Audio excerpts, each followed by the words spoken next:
At 36 years old, her family did not want her to get married.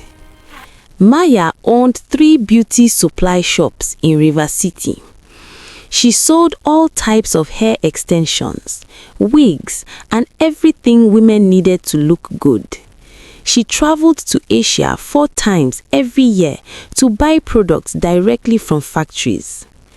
Her father died when she was 12. Her mother struggled to feed 4 kids by selling small items at the local markets. Maya was the oldest child, so she started helping out early. After school, she made snacks to sell. On weekends, she did hair braiding. When she finished high school, there was no money for college. Maya learned hairstyling at a salon. After 3 years, she started doing hair from home. She saved every dollar until she could open her own small shop. By age 25, she had 1 shop. By 28, she had 2 shops. By 30, she had 3 shops and was traveling overseas to buy supplies. She made good money, enough to help everyone in her family. Maya lived with her mother and younger brother, Marcus, in a house she bought at age 32. It was a nice house with 4 bedrooms in a quiet area. She paid for everything: the electric bill, the water bill, the food, everything. Her younger sisters, Rose and Linda, were both married with kids. Rose had 3 children in 4 years. Linda also had 3 kids. Maya became the aunt who paid for school fees, bought clothes, and gave money for birthdays. She gave Marcus money for his repair shop whenever he asked. She never said no when her family needed something. Men asked her out often. Some just wanted her money. She could tell right away. But there were good men too, men with their own jobs and their own plans. The first serious one was Tom. He worked at a bank. He was quiet and respectful. They dated for 6 months. When she brought him home to meet her family, her mother barely looked at him. Tom brought gifts. Her mother took them without saying thank you.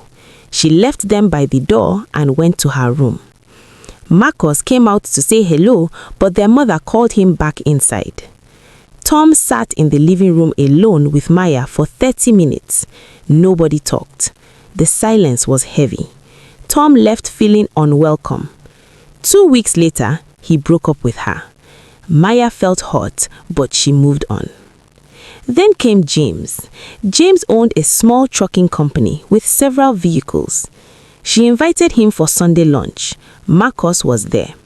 The moment James sat down, Marcus started asking questions. How many trucks did James own? How much money did he make? Could James move equipment at a discount? The questions never stopped. After lunch, Marcus told Maya that James only cared about money. James stopped calling after that visit. Then there was Chris.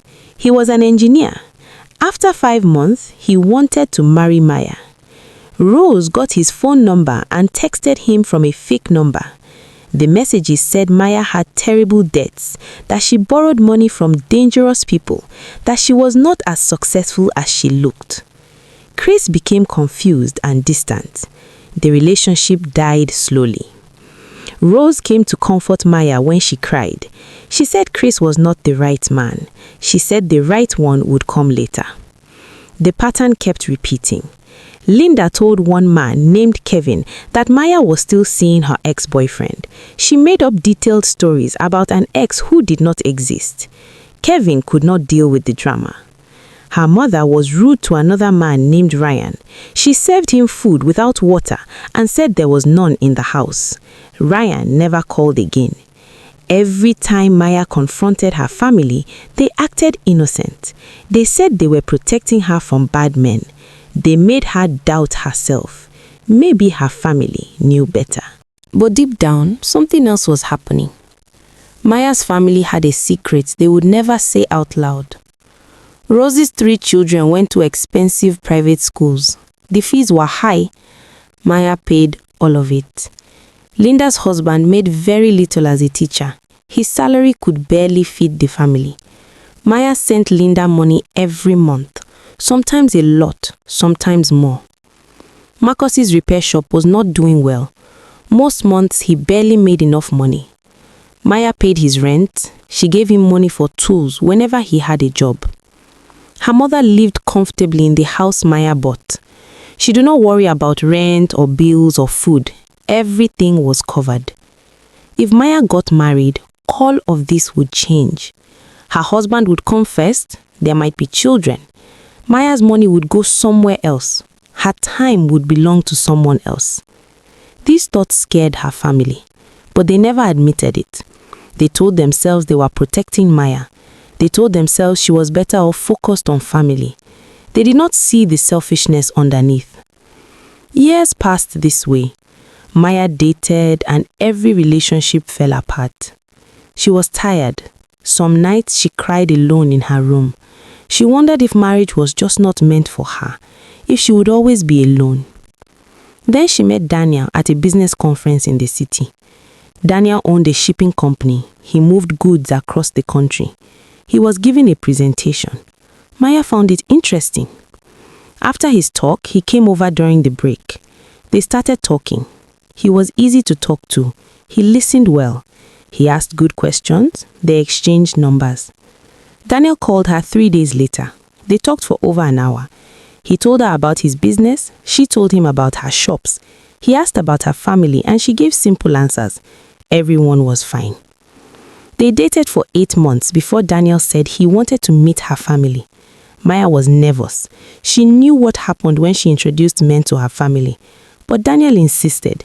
He said if they were serious, he needed to meet the important people in her life. So she brought him home on a Saturday afternoon. Her mother was in the living room. Maya introduced Daniel. Her mother looked at him briefly and looked away. She did not greet him. She did not smile. Daniel stood there holding the gifts he brought. Her mother did not take the gifts. She just stared at the TV. Marcus came out from his room. He shook Daniel's hand, but his eyes were cold. He asked what Daniel did. He asked where Daniel lived. He asked if Daniel owned or rented his house. The questions were aggressive. Daniel answered calmly, but Maya could see he was uncomfortable. After 40 minutes of awkward silence, Daniel suggested they leave. On the drive away, Daniel was quiet. Maya waited for him to say he was done, that her family was too much. Instead, Daniel said he understood what was happening.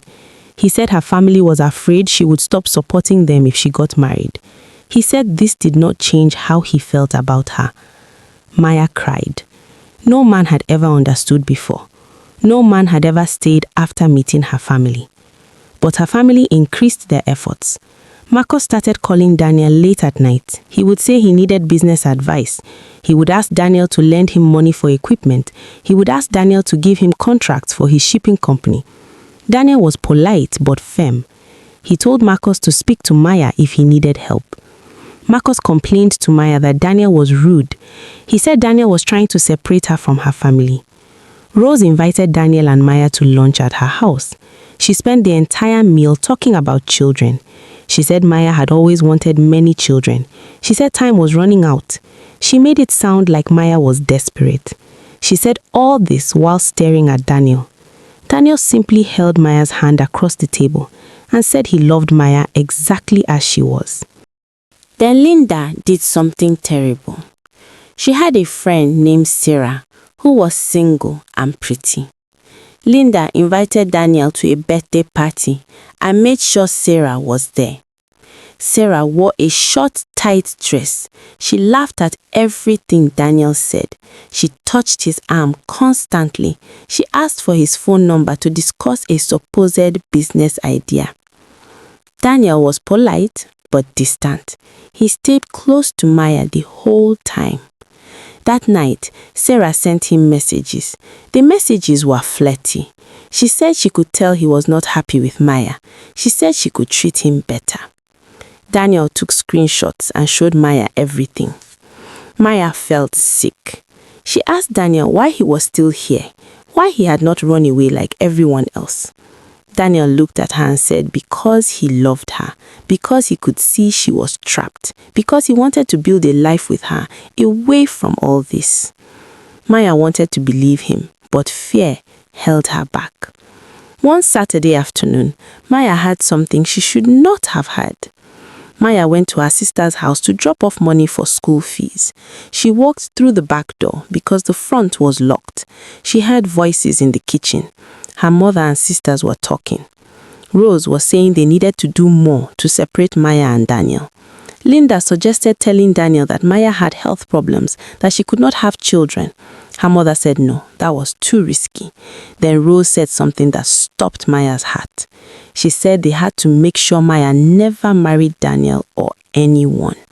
She said how else would her children stay in their expensive school? How else would she maintain her lifestyle? Linda agreed. She said without Maya's money, her household would collapse. She said Maya owed them. Maya was the oldest. It was her responsibility to take care of everyone. Their mother was quiet for a moment.